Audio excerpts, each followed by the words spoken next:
બનાવું વકડે વકડે લખતી હેડી વાત આવીશું તો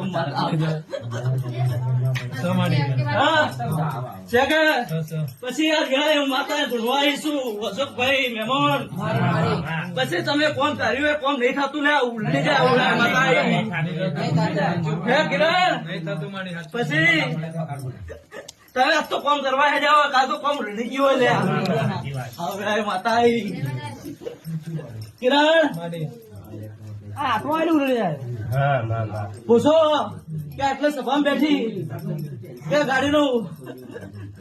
મુહૂર્ત ઘટાવા હેડ્યા કે ગાડી લેવા હેડ્યા પાછા વળ્યા લ્યા આવું વેળા હું સતી જોઈ નાખી લ્યા કિરણ ના કહું તો ભૂલો ફોન કરવા આવી માતા આવી પછી પૂછો કે વેળાએ કે એક્ટિવા ફૂલ ઉલડી ગયું છે બાઈક ઉલડી ગયું લે છે મતે બચ્યો લે આવું